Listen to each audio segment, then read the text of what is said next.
on NPI.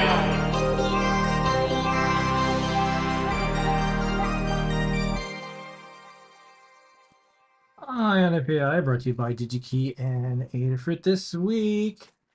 Arduino. Arduino, yes. I'm so psyched to finally be able to have Arduino on INPI. It was a featured product set on digikey.com. If you ever want to see what I pick from, go to digikey.com/new. That's what I check every week when I have to pick something to highlight on INPI. So this week we're going to be covering the new UNO R4 Minima and Wi-Fi. This is the Wi-Fi. This is the Minima.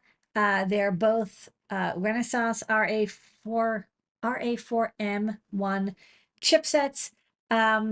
There's actually, it turned out I didn't realize that the Portento is also Renaissance. So this is not the first Renaissance chipset from Arduino, but is the first one that is not the Pro Series, is from makers. Okay, so what's the deal here? The UNO R4 Wi-Fi it's a Cortex M4. It's running at 48 megahertz. I think it has 256K of flash, 32K of RAM. The Wi-Fi version is kind of cool in that it also comes with an ESP32S3 that acts as a SPI to Wi-Fi or Bluetooth Low Energy, because the Renaissance chip doesn't have built-in Wi-Fi. So you have like a coprocessor. This is very common on both Adafruit products. We've used ESP chips as coprocessors, as well as on Arduino boards. There's been a couple nanos that have coprocessor chips. Why not just run the code directly? Well, there's a lot of peripherals that are really nice on the Renaissance chip. It runs at 5 volts, which we'll chat about. It also has things like CAN bus and DAC and ADCs are nice and reliable. And the ARM Cortex M4 chipset is a really nice, well-established core that has a lot of code ready to go for it. We were even chatting with somebody during this hack chat today, and they're like, "Oh, why don't you have MP3 decoding working on ESP32 and CircuitPython?" And it's like, well, the code we have is designed specifically for ARM Cortex, and the ESP is Tensilica. Another nice thing is, we'll talk about it, but these are all open source hardware, and they're designed and assembled in Italy, and they of course look amazing. They're very good looking ports. There's also the Minima. The Minima uses the same chipset, but doesn't have that LED matrix. And it doesn't have the Wi-Fi Bluetooth chipset. This is the Minima. You can see, where the Wi-Fi chip was, there is instead this buck converter, which we'll talk about. It's a 24 volt in converter. It's very, I want to say minimal board, but part of it is the cost is quite low. These are only $20. It's called the Minima. It is the Minima.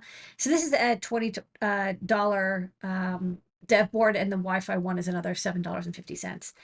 And they're part of the UNO family. And it's funny, I was like, what's the first Arduino? This is like the first Arduino prototype from 2005. I even have an earlier photo, but you have one too. This is the website. In our Arduino retrospect, I have like the first hand soldered one, I think, somewhere. Yeah, and this is clearly, a through-hole soldered, hand soldered version. The original, some people say, well, the Arduino has had other Cortex chips, and they've got the Leonardo, and they've got, which is a 5 volt USB native, and there's the the Arduino Zero, which is SAMD21 based, and there's been other, besides that. What's interesting about this is that, this follows, even though it's Arduino shaped, this is really the next in the UNO line, which started with, that handmade one, and then the Deci Mila in the top right, the 2009 middle left, and then the UNO, which went through a couple different versions. You can see there's actually 6 kind of variations of the UNO with the SMD processor, the R3, which added the IO-REF and SDA SCL pins, and then a couple of power supply noodlings here and there, and the reset button moved from the middle of the board to the top left. So that family started with an Atmega 8, which is an 8-bit microcontroller, 8 megs of flash, to the Atmega 168, 16 megs of flash, to the UNO R3, which was 32 megabytes of flash, 2K of RAM, and also an 8-bit processor. And it kind of stood there for like the last 10 years. Like the last UNO R3 was released in, basically 20, 2013 or so. Like the original came out in 2005, and then they revised it for 8 years, and then it kind of stood still. I wanted to throw in this image. We even made an Uno. We made Unos as well. And you can see, the date code on this is 2020. Yeah, and the for the short version of this, Arduino got split into two companies. The Arduino.cc folks, Massimo and most of the original founders were in a jam. And when they were in a jam, we said, okay, we'll help you out. We'll make Arduinos because they didn't have a way to make Arduinos because someone took the trademark and started a new Arduino in Italy with one of the former founders. And it was a big giant mess. Eventually that person went away. The Arduino turned into one Arduino again, but Yay! to get them through to the other side, we stopped everything. We made Arduinos Yes. for the Arduino team. These are the ones made in the Yeah. USA. Sorry, I said 2020, but I meant 2015. It's the 20th week of 2015. Yeah, and this is assigned the first one, hot off the pick and place by Massimo and Lamore. I think there's only one of these that exists. It's in our Adafruit Arduino Museum. That's right. But this is the first time that they've taken that Uno, the particular Uno brand, not just that shape, but the actual Uno name, which is really like their flagship product. And they're saying this is the R4 now. This is really the next generation. And it's a big jump. Again, the previous one was 8-bit, an 8-bit microcontroller from Atmel, now Microchip, running 16 megabytes of flash, 2 megabytes of, 32 kilobytes of flash, 2 kilobytes of RAM. It's so small, I can't even keep track of it. And a little bit of EEPROM. And now they've moved up to a 32-bit Cortex M4, so it has a floating point unit and everything. It's got the same number of analog input pins. It has an extra DAC. The DAC is nicer than the SAMD21. It has a 12-bit DAC instead of 10-bit. It has 6 PWM outputs. UART, I2C, SPI. It adds CAN bus. Usually you would have to have added a CAN shield, but now you can do it natively. You just need a CAN transceiver. And I think the most important thing, which is, well, not only is it a ton more flash and RAM, it's 256K, 32K of RAM, but it can run at 5 volts, which is a rarity. There's not a lot of USB native ARM Cortex chips that can run at 5 volts. Usually they run at 3 volts. And this was a little bit of a sticking point, which is why boards like the Zero and the Due, they weren't quite drop-in compatible because, a lot of times people did need 5 volts to communicate with servos or to communicate with LCDs or, doing CAN bus stuff, whatever, wanted 5-volt power and logic. You were kind of stuck. You'd have to use level shifters. Now you don't. You can use this board that's got all that power, but is running at 5-volt native.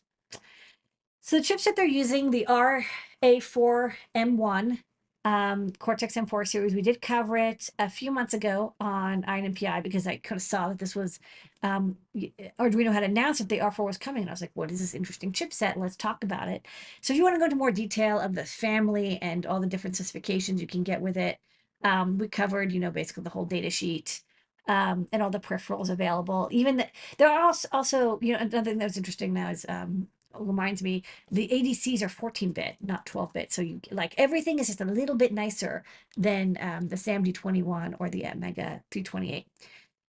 The pinouts they've got, are kind of standard. You've got, they tried really hard to make it as compatible with the UNO R3 as GPIO wise is possible. So the PWMs are in the same place, the UART, the SPI are shared across the same pins because a lot of people still expect to be able to get the SPI ports on, digitals 11, 12, and 13. They expect A4 and A5 to also be I2C muxable. So, they did find some configuration that made everything work, but they also, of course, have the DAC and they've got, CAN bus on 2 or 3 of these pins. I'm sure you can select maybe which ones they are on. There's a JTAG debug port, but otherwise, the GPIO pin locations and functionality should be as close as possible. I'll say, there's going to be some things like if you're writing to the registers on the Mega directly, those aren't going to match up the same. And this is the UNO Wi-Fi.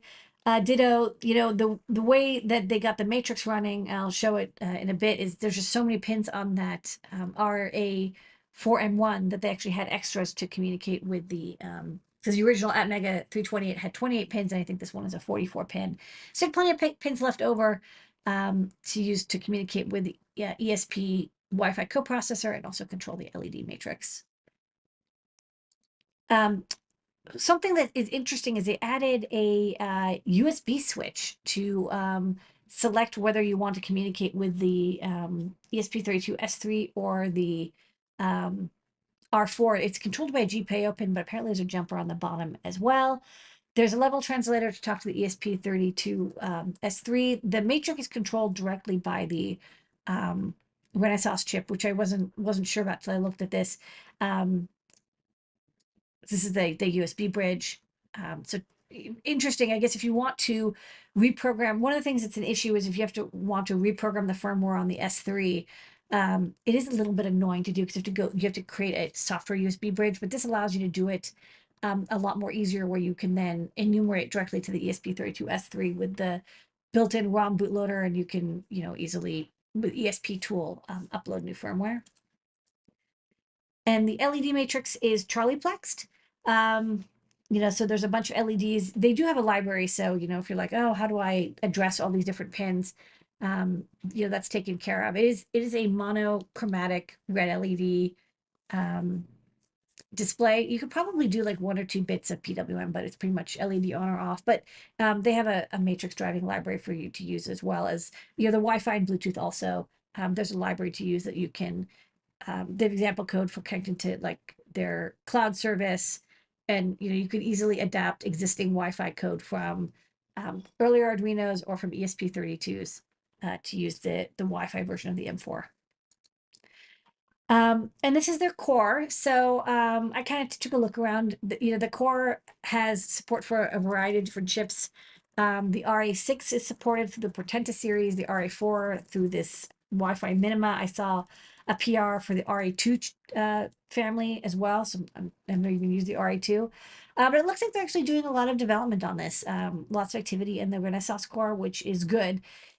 It means that you can expect this will be supported for quite a while. I like that it was like a standalone core. I'm pretty sure they're not using mbed as the subset driver, and so the individual files for doing analog inputs and digital IOs, the code is all there in the cores directory, and then they also have libraries for all the peripherals for CAN bus. You can see Arduino CAN is included.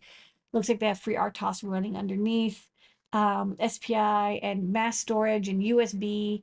They have a couple of interesting USB demos. I did notice that they're using Tina USB as their USB core, which is great. It's one of our open source USB peripheral and host controls, which means that you can use maybe not drop and replace immediately, but with a little bit of adaptation, almost any of the Tina USB examples. You can want to have it act like a USB keyboard or mouse, MIDI device, disk drive. All that's possible with Tina USB, which is pretty sweet. Open source kind of cool. Open source kind of cool. Speaking of open source, the schematic and CAD files are available. They're in Altium, but you could probably just fine them. As long as it's in the format that they made it in, and someone can import it and do stuff. Other stuff with Arduino, the Pro line is not open source anymore. But this is, or it wasn't open source to start off with, but the UNO R4 is. When we were checking, because we were like, okay, things are changing, there's stuff going on in Arduino, the UNO R4 is. So if that's something that's important to you, congrats. Good. It's still open source. It's open source. And what that means is that, and one of the powerful things about Arduino is you design your prototype using Arduino, you get it running, and then if you want to spin your own board using the Renaissance R4 chipset, this is a great basis for it, because you know that the schematic and the core and the bootloader is well established. And you have, just like the Atmega 328 and the SAMD 21, they really exploded after Arduino built a core for them. They did all that work. So that's why you should buy the UNO R4 to help support them. Available Digi-Key in stock. Lots of them are in stock. There's about 1,000 of each as of this videoing. Check it out. You can pick up, I picked up one of each. I've got them here. I can just show them off really fast. They come with, this one I think is actually a preview, but They come with these nice plastic holders. And then they've got some example code here. I'll just plug this in. Oh, I forgot to mention they also have USB-C, which is pretty nice. So they've updated. So now you can use any of your standard USB cables. You can just see the demo for the LED matrix. And I've tested out, there's a STEM QT quick port over here, and we plugged in a bunch of our sensors, and they work over I2C. So you could probably build a lot of IoT projects without even doing any soldering. All right, that's new. That's this week's NPI, and they have a video. We're going to play it. In a universe of possibilities, we were there for the creation of a new standard. The maker world didn't start out of nowhere. It started with ideas, people, and tools, like the simple Arduino UNO. Now it's time to make a quantum leap forward and to add a new dimension to our world. Introducing the Arduino UNO R4, a 32-bit ARM Cortex-M4 microprocessor offering more speed, memory connectors, and connectivity options than any other UNO before. The best prototyping and learning tool for anyone just got better, unlocking a whole new level of possibilities.